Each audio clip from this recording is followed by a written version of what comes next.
Hello friend, तो कैसे हो आप सभी। स्वागत करते हैं आप सभी का युवा शक्ति जी क्विज में। तो जैसे फ्रेंड आप सभी को बताऊंगे बिहार फायरमैन का एग्जाम जल्द ही होने वाला है, क्योंकि लॉकडाउन बिहार में खत्म कर दिया गया है। तो अभी से जो है कि आपको रेगुलर तैयारी करना पड़ेगा, क्योंकि एग्जाम डेट नज़दीक है। चिंता नहीं कीजिए, एग्जाम तो होना ही, आज हो या कल हो, एग्जाम तो होना ही है। बस अपनी तैयारी को मजबूत कीजिए, आप सभी निरंतर मेहनत करते रहिए। देखिए, इसी एग्जाम्स को देखते हुए आप सभी के लिए हिस्ट्री का एक सेक्शन लेके आए हुए, जिसमें कि प्राचीन इतिहास को कवर करेंगे। जितने भी टॉप इंपॉर्टेंट क्वेश्चन बनने वाले हैं वैदिक सभ्यता से, सारा क्वेश्चन आपको कवर कर पाएंगे। क्वेश्चन के साथ जो भी फैक्ट बन सकते हैं उसे भी हम सभी कवर करते चलेंगे। तो चलिए शुरू करते हैं आज की इस वीडियो को। आइए फर्स्ट क्वेश्चन करते हैं, किस वेद में प्राचीन वैदिक युग की संस्कृति के बारे में सूचना दी गई है। अगर फ्रेंड आप वैदिक सभ्यता को पढ़े होंगे तो निश्चित आप सभी इस क्वेश्चन का आंसर बताएंगे। चलिए बताइएगा इस क्वेश्चन का राइट आंसर क्या हो जाएगा। तो हम सभी कह सकते हैं ऋग्वेद में। ऑप्शन में ए राइट आंसर हो जाएगा। अगर फ्रेंड बात करें हम सभी ऋग्वेद के बारे में, तो इसमें कुल 10 मंडल हैं। कितने मंडल? 10 मंडल हैं। 1028 सूक्त हैं इसमें, और रचनाएं की बात करें तो 10,462 रचनाएं हैं। याद रखिएगा आप सभी ये तीनों फैक्ट को। देखिए, क्वेश्चन के साथ जो भी फैक्ट बन सकते हैं सारा फैक्ट आपको बताएंगे, ताकि आपका डाउट क्लियर होते चले। अगला प्रश्न देखिए, प्रारंभिक आर्यों के बारे में निम्न कथनों में से कौन सा सही नहीं है। तो सत्य नहीं है option number D. Option number D क्या है? गलत है कि वे मुख्यतः नगरों में निवास करते थे। यह सत्य नहीं है। सत्य क्या है? वे संस्कृत बोलने वाले थे, बिल्कुल सत्य है। वे घोड़सवारी किया करते थे, बिल्कुल सत्य है। वे कई झुंडों में भारत पहुंचे थे, ये सभी सत्य। सत्य नहीं है ऑप्शन नंबर डी। फिर वैदिक सभ्यता का जो संस्थापक माना जाता है वह आर्यों को माना जाता है, ये याद रखिएगा आप सभी। अगला प्रश्न देखिए, अगला प्रश्न ये बन रहे हैं, वैदिक गणित का महत्वपूर्ण अंग है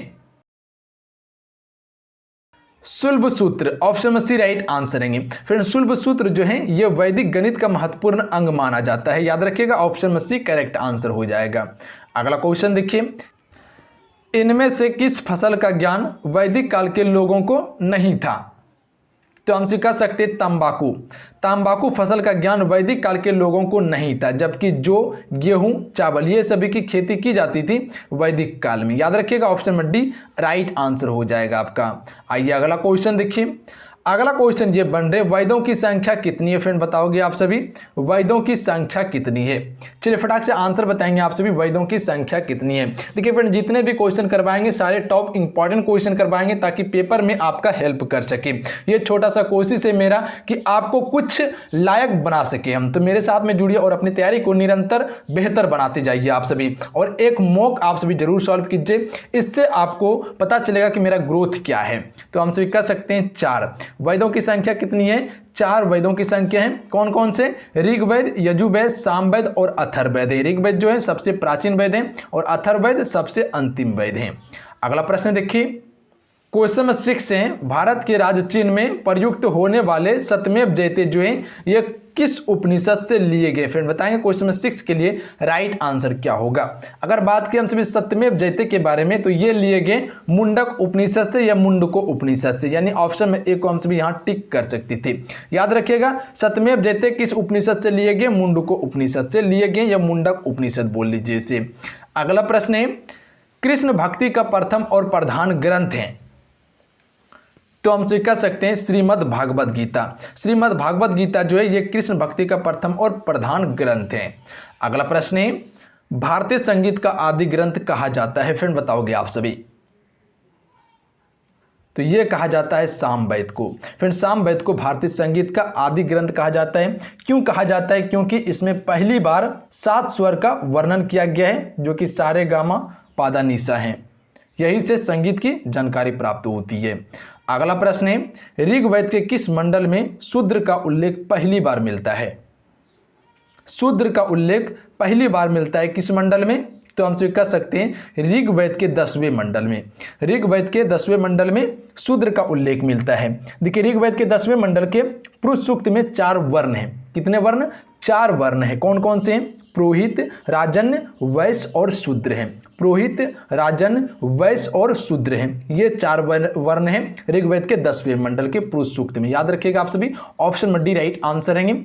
अगला क्वेश्चन देखिए, किस काल में अछूत की अवधारणा स्पष्ट रूप से उदय हुई। ये हुई थी धर्मशास्त्र काल में। धर्मशास्त्र काल में अछूत की अवधारणा स्पष्ट रूप से उदय हुई थी। उदय कर लीजिएगा, उदय हुई थी। अगला प्रश्न है, वैदिक धर्म का मुख्य लक्षण इनमें से किसकी उपासना था? ए राइट आंसर है प्राकृतिक का। प्राकृतिक का उपासना था वैदिक धर्म का मुख्य लक्षण। अगला प्रश्न है, अगला प्रश्न कर लेते हैं, ऋग्वेद का कौन सा मंडल पूर्णतः सोम को समर्पित है? सी राइट आंसर है नौवां मंडल। नौवां मंडल जो है यह पूर्णतः सोम देवता को समर्पित है। देखिए 7वां मंडल जो है ये है वरुण देवता को समर्पित, वरुण को समर्पित है, और 9वां मंडल सोम को समर्पित है। अगला प्रश्न है, उपनिषद पुस्तक हैं तो ये दर्शन पर आधारित पुस्तक है उपनिषद पुस्तक। अगला प्रश्न है, ऋग्वेद में कुल कितने मंडल हैं? तो ऋग्वेद में कुल 10 मंडल हैं। कितने मंडल हैं? 10 मंडल हैं ऋग्वेद में। अगला प्रश्न है, अगला प्रश्न ये बन रहे, आरंभिक वैदिक साहित्य में सर्वाधिक वर्णित नदी है? तो आरंभिक वैदिक साहित्य में सर्वाधिक वर्णित नदी जो है वह सिंधु है। इसका वर्णन वैदिक साहित्य में 3 बार किया गया है। कितने बार? 3 बार किया गया है वैदिक साहित्य में सिंधु नदी का वर्णन, जबकि गंगा का 1 बार किया गया। याद रखिएगा आप सभी, गंगा का 1 बार और सिंधु का 3 बार वर्णन किया गया है वैदिक साहित्य में। अगला प्रश्न है, किस वेद में जादुई माया वशीकरण का वर्णन है? जादुई माया वशीकरण का वर्णन है किस वेद में मिलता है? तो हम कह सकते हैं अथर्ववेद में। अथर्ववेद में जादुई माया वशीकरण का उल्लेख मिलता है। ये वेदों का सबसे अंतिम वेद है। 4 वेदों में अंतिम वेद है, सबसे प्राचीन ऋग्वेद है। इसमें जो है कि भूत पिशाच जादू टोना का उल्लेख मिलता है। अगला प्रश्न है, चरक संहिता नामक पुस्तक किस विषय से संबंधित है? चरक संहिता यह किससे संबंधित है? चिकित्सा से। चरक संहिता चिकित्सा से संबंधित है। अर्थशास्त्र यह संबंधित है राजनीतिक से। अगला प्रश्न है, कपिल मुनि द्वारा प्रतिपादित दार्शनिक प्रणाली है?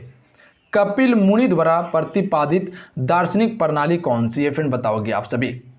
तो हमसे कह सकते हैं शाक्य दर्शन। शाक्य दर्शन कपिल मुनि द्वारा प्रतिपादित एक दार्शनिक प्रणाली है, दार्शनिक ग्रंथ है। Option number B right answer रहेगा।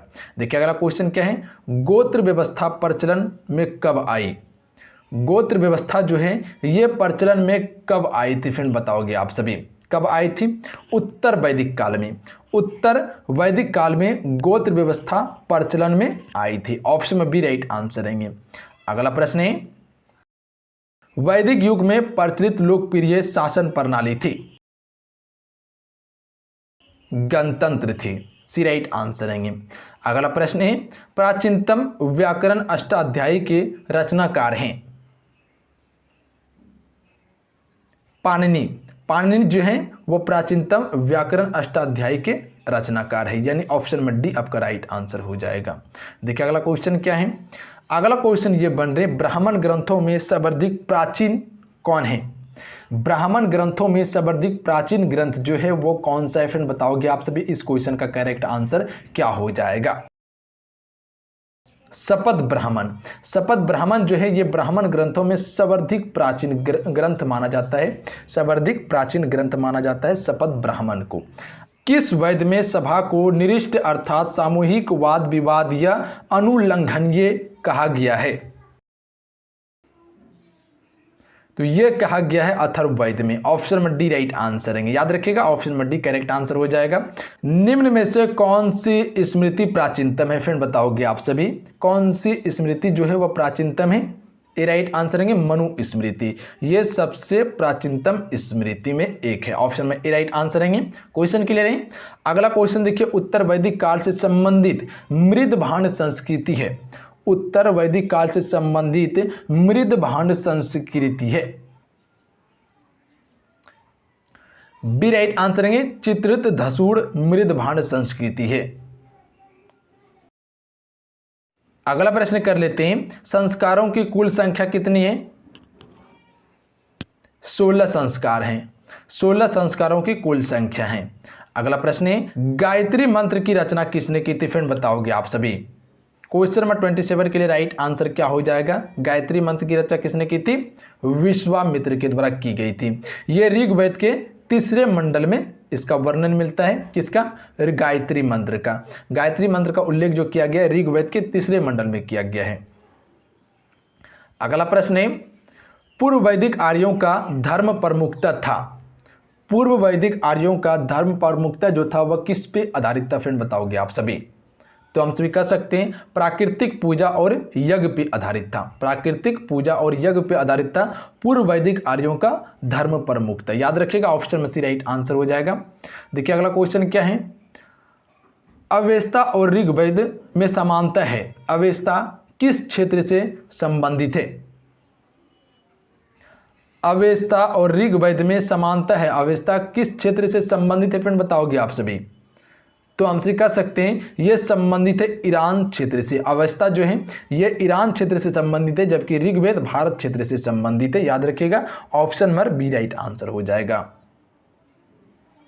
अगला प्रश्न है, अगला प्रश्न ये बन रहे, पूर्व वैदिक या ऋग्वैदिक संस्कृति का काल किसे माना जाता है?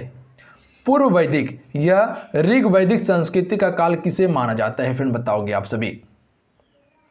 तो हमसे कह सकते हैं 1500 ईसा पूर्व से लेके 1000 ईसा पूर्व तक को पूर्व वैदिक या ऋग्वैदिक संस्कृति का काल माना जाता है। अगला प्रश्न है, उत्तर वैदिक संस्कृति का काल किसे माना जाता है? इस क्वेश्चन का आंसर आपको नीचे कमेंट बॉक्स में बताना है। चलिए देखिए आप वैदिक सभ्यता को क्लियर किए हुए या नहीं। 4 ऑप्शन आपके स्क्रीन पे दिए हुए, 4 ऑप्शन में आपको अपना आंसर नीचे कमेंट बॉक्स में बताना है। बताइएगा इस क्वेश्चन का राइट आंसर क्या हो जाएगा। तो चलिए आज के इतना ही, मिलते हैं। जय हिंद, वंदे मातरम। अपना ध्यान रखिएगा, पढ़ाई करते रहिएगा। अगर टॉपिक से रिलेटेड कोई भी जानकारी चाहिए तो आप सभी नीचे कमेंट बॉक्स में बता के अपना जानकारी ले सकते हैं कि कल कौन सा टॉपिक आपको क्लियर करना है, कौन सी टॉपिक में आपको डाउट है। एक एक टॉपिक क्लियर करवाने वाले हैं। जो भी एमसीक्यू बन सकते हैं टॉप लेवल का, वही क्वेश्चन आपको प्रोवाइड करेंगे ताकि आपको पेपर में मदद कर सके। तो चलिए जय हिंद, वंदे मातरम। जो चैनल से नहीं जुड़े चैनल से जुड़ जाइएगा, घंटी को प्रेस कर लीजिएगा और नोटिफिकेशन को ऑन कर दीजिएगा ताकि जब भी क्लास हो नोटिफिकेशन आप सभी को प्राप्त हो सके। जय हिंद, वंदे मातरम।